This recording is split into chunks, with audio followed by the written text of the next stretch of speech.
Ida for getting revenge on my coworker after he tried to ruin my career and I ended up ruining his instead?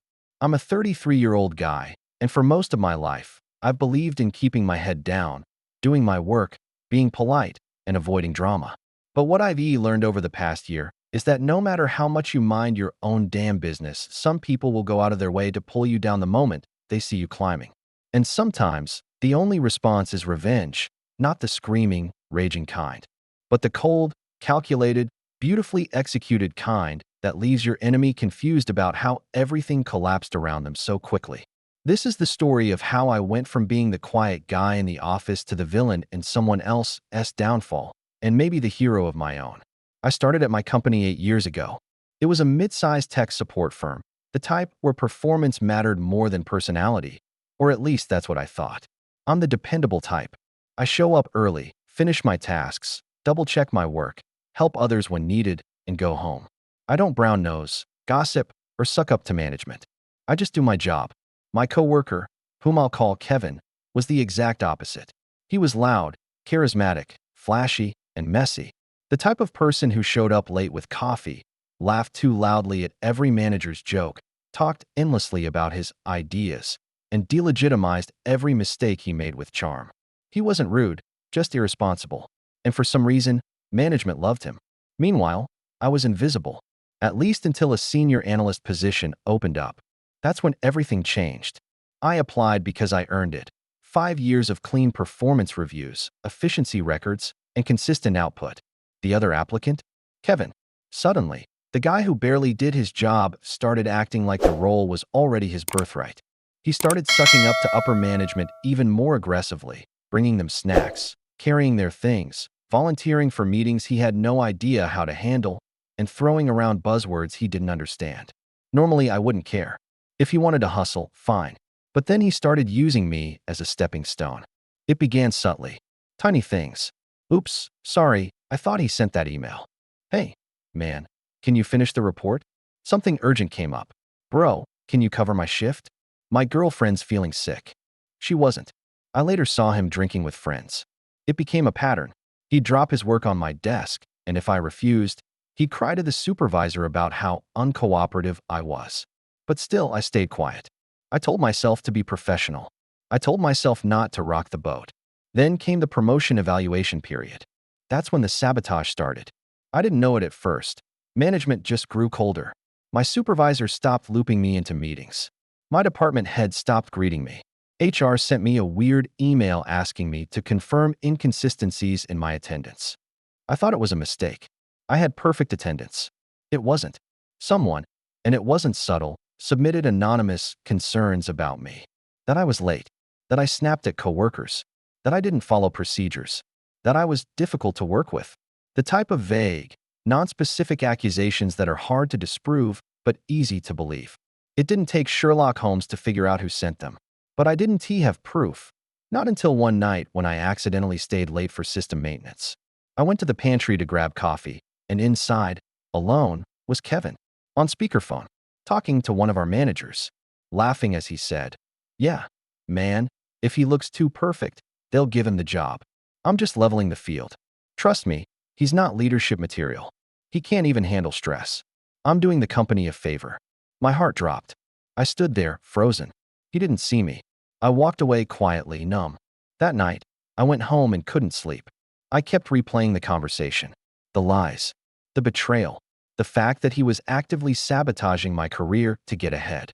And for the first time in my life, something in me snapped. I decided I wouldn't just defend myself. I'd bury him. But I needed a plan.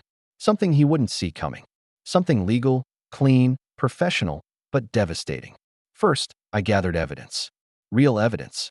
I started documenting everything. Every shift he missed. Every task he handed off illegally. Every late day he got away with. Every lie he told. I saved messages, screenshots, timestamp logs. I collected testimonies from coworkers who were sick of covering for him. I built a file thicker than a dictionary. Then I waited. I needed the perfect opportunity, something undeniable, something he couldn't wiggle out of with charm. And the universe handed it to me beautifully. Our department was assigned a major client migration project, one that required precise data handling, timely communication, and error-free execution. It was the biggest project of the year, and management assigned both of us to oversee different parts. My tasks were complex but manageable. His tasks were simple but required consistency, something he lacked. I knew he'd screw up. And oh boy, did he. Over the next month, he skipped multiple steps. He mislabeled data. He forgot to update trackers. He submitted wrong files. He didn't attend half the coordination calls. And every time, he tried to blame me. But this time, I was ready. I logged everything. I CC'd managers. I kept receipts. I protected my part of the project like a fortress. The tipping point came when Kevin submitted an incomplete migration file to the client, one that caused a temporary system freeze and triggered a minor outage for hundreds of users. It wasn't catastrophic, but it was serious. Management called an emergency meeting. They asked who handled the file. Kevin immediately said, "It was a joint task. I think he messed up the formatting." And that's when I struck.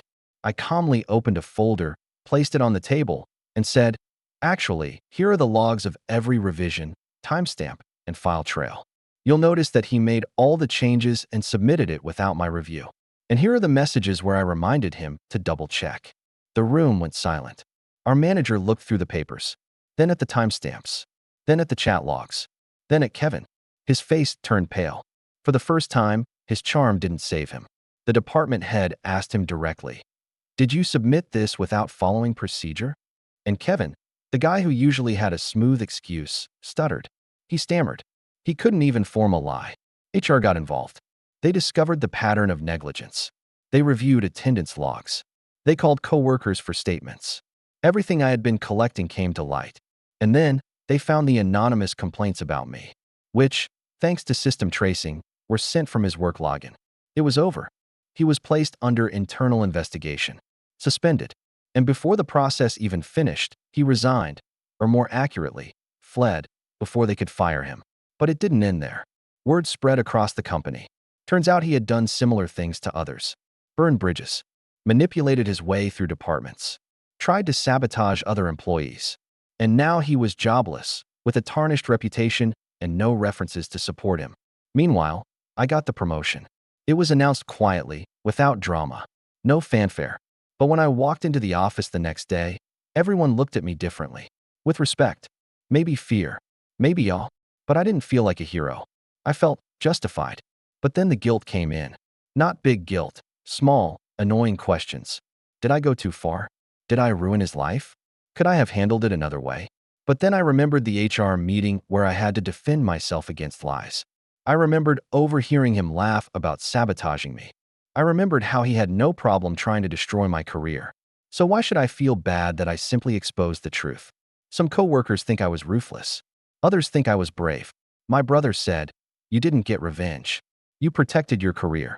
My mom said, "Revenge isn't good, Anik. But sometimes justice looks like revenge." And now I'm left wondering, Aita for getting revenge on someone who tried to ruin my career first? Thanks for watching. Tap like and subscribe if you're into wild Reddit drama. Speech Balloon got an opinion? Drop it in the comments. I'd love to hear what you would have done.